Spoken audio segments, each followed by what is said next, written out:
மாயே விஷ்ணுமயே மாயா மாயா விஷ்ணு மாயா அண்ணா சுவாமி அழைக்கின்றாரே நம்ம அண்ணா சுவாமி அழைக்கின்றாரே. மாயன் மயன் நேயர்கள் அனைவருக்கும் என்னுடைய மனமார்ந்த வணக்கங்கள். மாயன் சேனல தொடர்ந்து சப்ஸ்கிரைப் பண்ணுவீங்கிற நம்பிக்கை எங்களுக்கு உண்டு. அந்த வகையில் இப்போ நம்ம ஒவ்வொரு பயிற்சியை பற்றியும் நம்ம பார்த்துன்னு வந்துட்டு இருக்கோம். இப்போ இந்த டிசம்பர் மாதத்தை பொறுத்தவரையிலும் 2 சுக்கிரன் பயிற்சி வருது. அதில் முதல்ல பார்த்தீங்கன்னா டிசம்பர் 2ஆம் தேதி தனுசு ராசியிலேருந்து மகர ராசிக்கு பயிற்சி ஆகிறார். அதாவது 28/12/2024 வரை 26 நாட்களுக்கு மகர சுக்கிரனா பலன்களை தரார். நமக்கு நீண்ட நாட்களுக்கு பிறகு இந்த மாசத்துல 2 சுக்கிர பயிற்சி நிகழ இருக்கு. அதுல இப்போ 12 ராசிகளுக்கான பலன்களை நம்ம பார்க்க போறோம். அதுல இப்போ மேஷ ராசியை பத்தி நம்ம பார்க்கலாம்.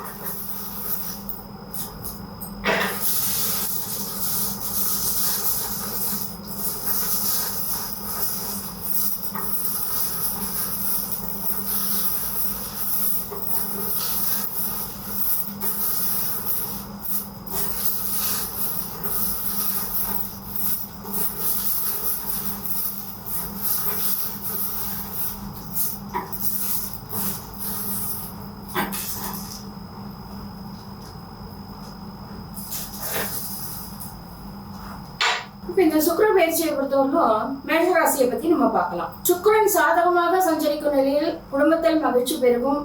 அதே சமயம் கவனமாக இருக்க வேண்டும் என கிரகணிகள் எடுத்து காட்டுறது.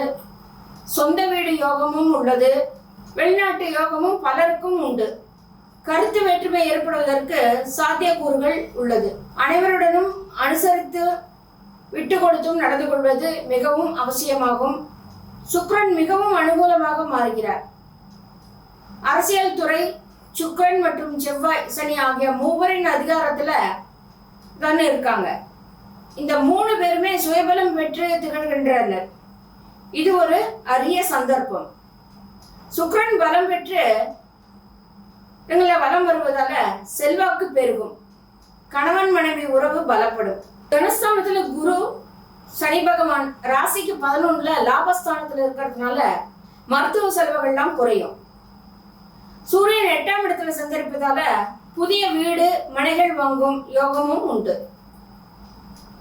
செவ்வாய் பலவீனமா 4 மற்றும் 2ஆம் இடங்கள்ல சஞ்சரிக்கிறதுனால சகோதர வழியில் விட்டு கொடுத்து போவது நல்லது.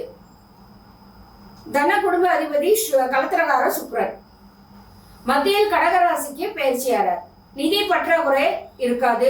குடும்பத்துல நல்ல நிகழ்ச்சிகள் நடைபெறும். கடத்திரகாரன் சுக்கிரன் சுபபலத்தோடு இருப்பதால் வாய்ப்புகள் அதிகரிக்கும். லாபஸ்தானத்தில் உள்ள சனி வக்ரகதியில் இருந்து வக்ர நிவர்த்தியும் ஆகியிருக்கிறார். இருக்கிறதுனால லாபம் சற்று குறையும். தொழில்களில் இடையூறுகள் வரலாம். அதே சமயம் குடும்பத்துல மங்களகரமான காரியங்கள்லாம் கைகூடும். கொடுத்த வாக்குறுதிகளை எளிதில் காப்பாற்றுவீர்கள். ராசிக்கு 4ல செவ்வாய் 8ல சூரியன் சஞ்சரிப்பதும் குரு வக்ரகதியில் இருப்பதும் தேவையற்ற நெருக்கடிகள், டென்ஷன், வீல் அலைச்சல் போன்றவற்றை ஏற்படுத்தக்கூடிய அமைப்பு என்றாலும் இது ஒன்றும் உங்களை பாதிக்க போறது கிடையாது. அதே சமயம் கருணையான உள்ளம் கலங்குகிறது. நீங்கள் என்னதான் கருத்தோட பொருள் தேட முயற்சித்தாலும் கபட வஞ்சகர்களின் நிகழ்ச்சியால அது வெட்டுண்டு போகிறது. கற்ற கல்வியும் கணம் குலைகிறது. உற்ற நண்பர்களும் உடன் பிறந்தவர்களும் உலகில் உங்களை கண்டால் உதாசீனமாக பேசவும் நேரிடுகிறது. கல் நஞ்சமுள்ள வஞ்சகர்களின் உறவு சிலது உங்களை தலதூக்க விடாமல் குழி தோண்டுகிறது. தரித்திரமே உங்கள் வீட்டில் எந்த நேரமும் தாண்டவம் ஆடுகிறதுனால செல்வாக்காக இருந்த நீங்கள் சீரழியவும் குடும்பம் சிதறி ஆளுக்கு ஒரு தேசம் திரியவும் மனது சலித்து ஆண்டவனை குறித்து உங்கள் மனம் அலமோதுகிறது. அநீதியான பல துஷ்டர்களின் சகவாசத்துல சிக்கிய நீங்கள் அழிவான கொடுமைகளை நினைத்தும் ஆதியிலிருந்தே உங்கள் மனம் செல்வாக்கை குறித்தும், ஐயோ என்னை படைத்த ஆண்டவனை ஏன் ஏழ்மையான குடும்பம் இடத்தார்களின் எதிரில் ஈடேறி முன்னுக்கு வராமல் எல்லா காரியத்திலும் முட்டுக்கட்ட போடுறது, பல பேர்களோட இழிவான வச சொற்களையும், எந்த தொழிலையும் இடையூறான பல நஷ்டங்களையும், இம்சிக்கும் நோயின் கவலையும், யாருக்கும் எதற்காக என் வார்த்தைகளையும் இக்கூட்டுகளை அளிக்க பிக்கலான பல வம்பு வழக்குகளையும் இன்னும் எவ்வளவு காலம் என்னால் சமாளிக்க முடியும் என ஏக்கம் கொண்டு இரவும் பகலும் வருந்துகின்றீர்கள். வருந்துவதில் பயனில்லை. நீங்கள் படும் கவலைகள் தெளிய நவ கிரகங்களை தினமும் வணங்கி நவதானியங்கள்ல ஒரு வகை தானியத்தை ஏழைகளுக்கு தானமா செய்தீர்களானால் நாளுக்கு நாள் நன்மை தரக்கூடும். குறிப்பா இந்த மேஷராசியை பொறுத்தவரையிலும் திருத்தணி அருகே உள்ள மேஷராசிக்கு 3ஆம் பார்வை சனியோட 3ஆம் பார்வை கடுமையா இருக்கிறதுனால அகோர் பாத சனீஸ்வரர் கோயில் சென்று அங்கு கிடைக்கின்ற நல்லெண்ணெயை வாங்கி நீங்கள் உங்கள் கையாலேயே சனீஸ்வரனுக்கு அபிஷேகம் செய்து 5 எல் தீபம் ஏற்றி வர உங்களோட கஷ்டங்கள் எல்லாம் படிப்படியா குறைஞ்சு கொஞ்சம் நிம்மதி பெருமூச்சு விடுவீங்க. இந்த வீடியோ உங்களுக்கு பிடிச்சிருந்தா லைக் பண்ணுங்க, ஷேர் பண்ணுங்க, கமெண்ட் பண்ணுங்க, மறக்காம சப்ஸ்கிரைப் பண்ணிடுங்க, அந்த பெல் பட்டனையும் கிளிக் பண்ணிடுங்க.